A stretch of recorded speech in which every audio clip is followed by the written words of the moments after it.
Sveiki visi, šiandien noriu šiek tiek papasakoti apie mūsų galastuvus, kaip jie atsirado, kodėl jie atsirado ir kuom jie skiriasi.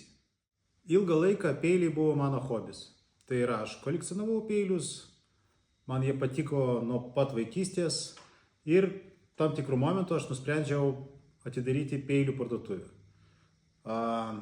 Kaip idėja buvo kokybiški peiliai, pagaminti Japonijoje ir Vokietijoje.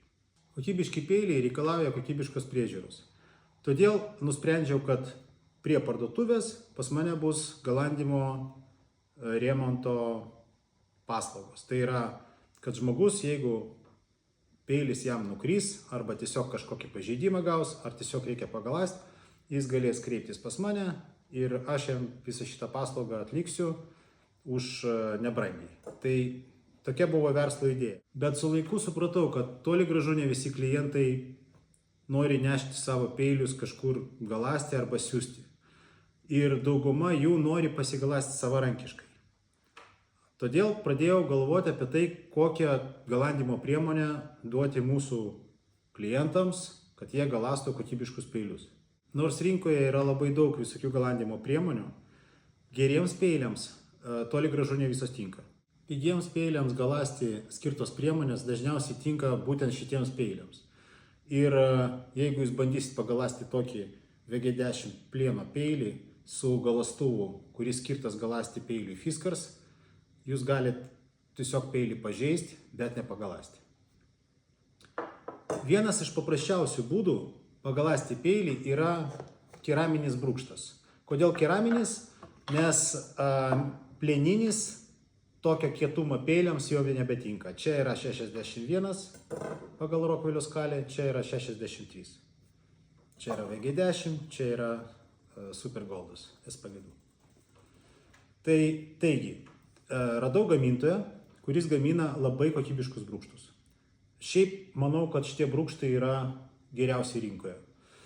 Tai brūkštai ten skirtingų būna rupumų, bet pagrindiniai rupumai tai yra galandimui skirtas 800 grit. Tai ganėtinai agresyvus abrazyvas ir jisai atlieka tokį darbą, kad jis formuoja naują pjaunančią briauną. Tai nėra aštrinimo įrankis, tai yra galandimo įrankis. Taip, jeigu pas jūs pažeidimai labai dideli, jisai jau nebepadės. Bet jeigu jums reikia tiesiog pasigalast peilį, neremontuoti, jo pilnai užtenka. Priežiūrai reikalingas švelnesnis keraminis brūkštas. Čia yra 3000 gritų. Tai šitas dalykas jisai skirtas peilių paaštrinimui. Tai galasti peilį nuolat nereikia ir reikia palaikyti aštrumą. Tai va šitas daiktas skirtas tam. O kai paaštrinti jau nebeišeina, reikalingas grubus. Dabar iš pradžių tiesiog mes pradėjome prekiauti šitais brūkštais. Bet pasirodo, kad iš esmės galandimas iš rankos brūkštų ganėtinai sudėtingas. Nes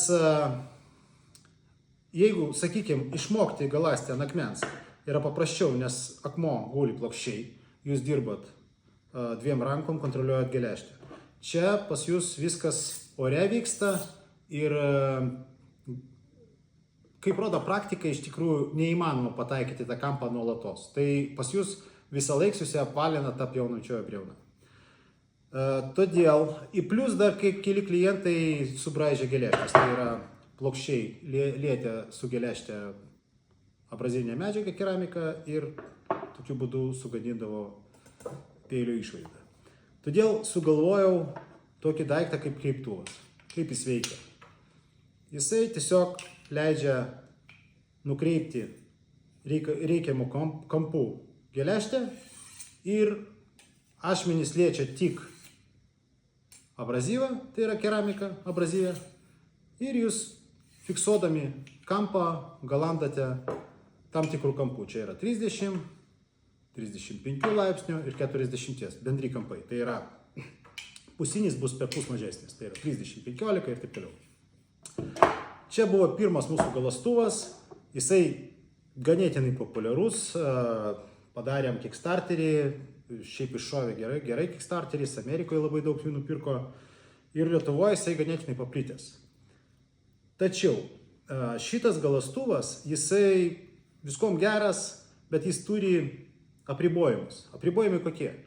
Sakykime, į šitą kreiptuvą telpa virtuvės peilis, bet medžioklinis jau nebe.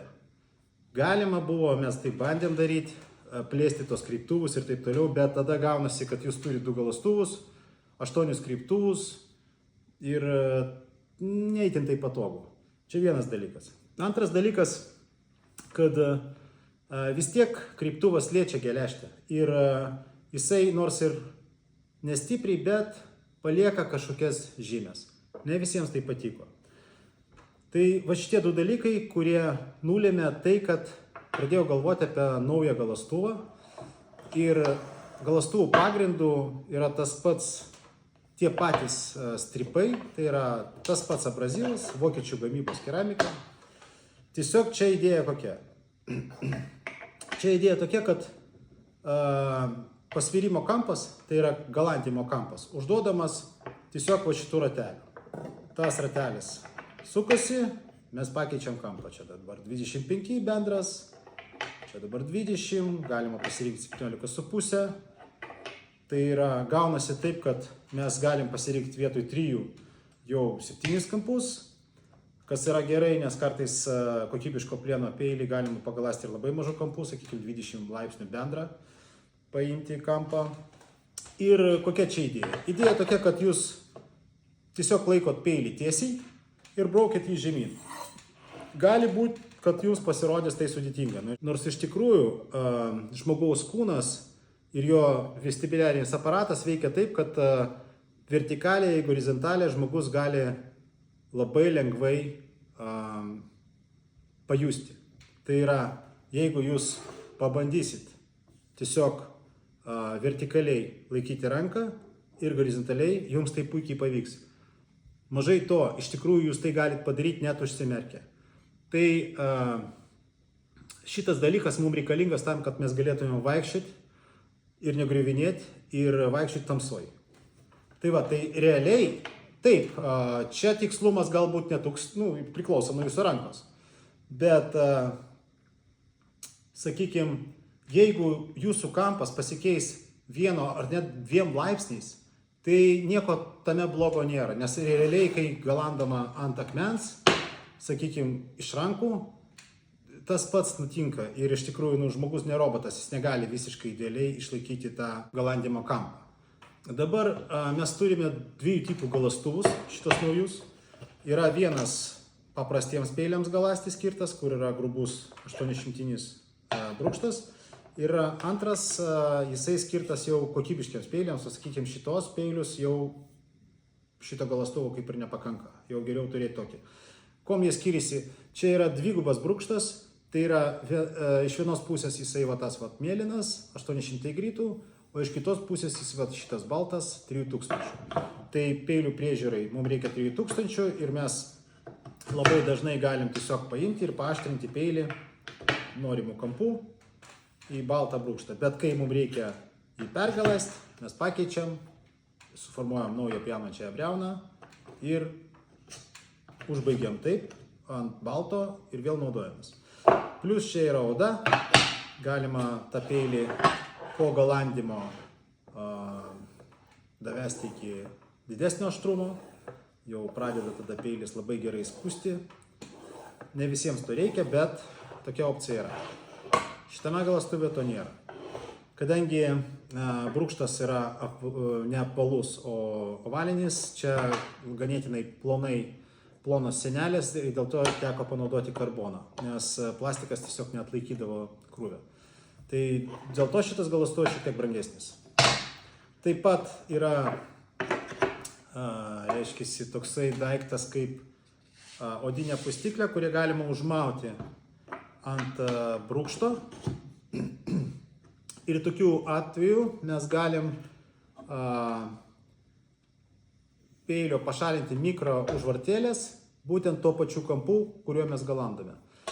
Sakykime, va čia šitos galimybės nėra, nes vis tiek iš rankos jau vyksta tas darbas ant pustyklės. Čia jau galima naudoti pustyklę būtent tuo pačiu kampu, kuriuo peilis buvo galastas. Tai va, tai pagrindiniai skirtumai yra tokie. Šitas galastuvas gal šiek tiek tikslesnis, bet jisai skirtas tik virtuvės peiliams pagrindė. Jisai šiek tiek lėtesnis, nes veiksmas čia vyksta tik į vieną pusę. Jeigu jums reikia pašalinti daug plieno, žymiai geriau, kai jūs galit galąsti ir vieną ir kitą pusę. Tai tikslesnis, bet lėtesnis ir mažiau universalus. Čia yra greitesnis, dabar tikslumo šito, mano akimis, pilnai pakanka, nes palyginkit tiesiog bandymą galąsti iš rankos ir kai jūs tiesiog bandot peilį laikyti tiesiai. Tai yra žymiai paprasčiau ir tikrai rezultatas bus žymiai geresnis su šito galastuvu negu iš rankų. Tai va, tai tikslumas 1-2 laipsniai neturi tokios įtakos ir nereikia apie tai galvoti, kad tai yra labai svarbu. Iš tikrųjų, nes visą gyvenimą žmonės galasdavo ant akmenų, tenais tas tiklumas svyruodavo turbūt iki 5 laipsnių ir nieko baisaus. Svarbu, kad peilis pjautų, aštriai pjautų. Tai 1-2 laipsniai nieko baisaus, iš tikrųjų tai pakankamai geras tikslumas. Nebent jūs norit kažkokį ten, nežinau, plauką išilgai pjaustyti, bet to visiškai nereikia virtuviai. Virtuviai reikia, kad gerai pjaustytų produktus, mėsą, daržovės ir taip toliau. Plaukų tenais nieks nepjausta. Tai va, tai tiek norėjau papasakoti.